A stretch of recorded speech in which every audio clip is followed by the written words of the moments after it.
Speaking of Galadriel, here this is a Hmm. Ted Nasmith one.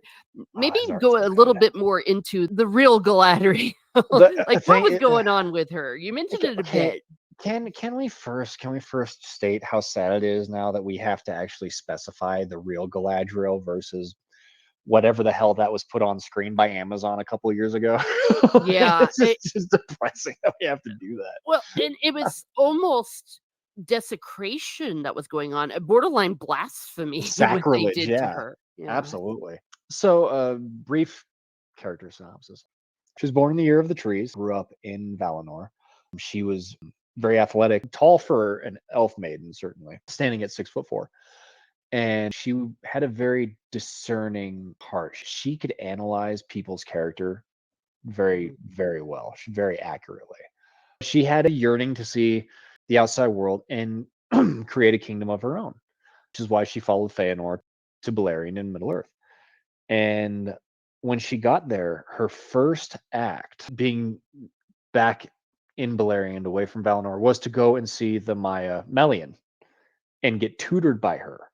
Just kind of increase that wisdom and just reinforce that wisdom that she already inherently possessed. She was an incredibly noble woman, certainly not what you see depicted in the Prime Video show. Incredibly noble, incredibly wise, wife, mother, all of that. So And she I was the perfect mate with Celeborn. They had a beautiful child, and Mhm. they ruled this very beautiful place. The other thing about her character too that I really appreciate, it's not something you get really in fiction anymore, is that maternal aspect of her Mhm. character. She is very motherly, I guess would be the best way to put it. And if I Yeah. recall correctly, Tolkien did kind of base a lot of her character attributes on Mother Mary.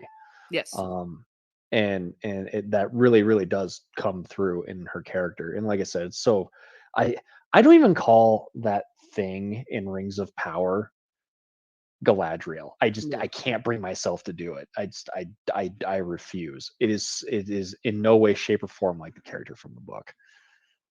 Yeah.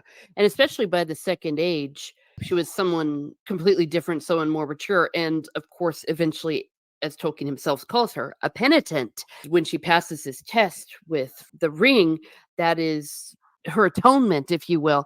Mhm. And that was when she's allowed to come back. It wasn't like in that disgusting piece of garbage. It's like saying that someone had the gates of heaven in their hands. It's like, no, Right. that's not how it works. And well, the thing about her too is that even after she did pass that test, she realized that her work in Middle Earth was not over because during the time of the War of the Ring, I believe it was around the same time that Minas Tirith was getting besieged, and you had the Battle of the Pelennor Fields. You also had the siege of Dol Guldur, and after Celeborn sacked it, Galadriel came over and pretty much did what Luthien did to Tol Sirion. And when she rescued Beren, she tore down its gates, magically just ripped the whole place apart to bring finality and cleanse the Greenwood. So she still did her part to make sure that evil was absolutely vanquished. Because she could have easily just passed the test and left. Yeah. And that would have been the end of that.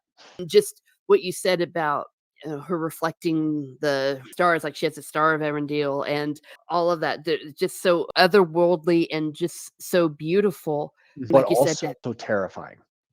The yes, thing that I always come across with Galadriel is that yes, like you're reading about her, and it's like, wow, she's really motherly and really caring.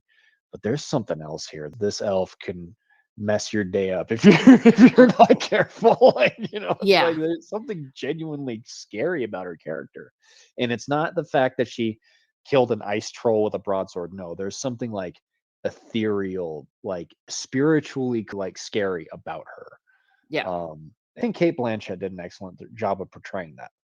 But yeah, I just I don't want to talk about that show. I Mhm. really Yeah, do. I mean, but we I think can, that but by talking about who she is, that who in she is. itself is something. Well, and that's the thing too.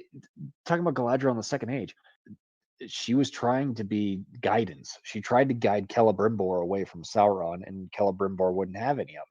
When Celebrimbor created the three rings in secret, he knew one of the people to give the rings to was Galadriel because she would be wise enough to know exactly what to do with it. Before the sack of Region, he went to Galadriel for counsel because he was really worried about what was going on. So that's kind of the standing or the position, if you will, that Galadriel had, especially during that time frame, and obviously in the Third Age, that comes through as well. So, beautiful character, again, wonderfully written by Tolkien. Peter Jackson did her good justice. J.D. Payne and Patrick McKay did not.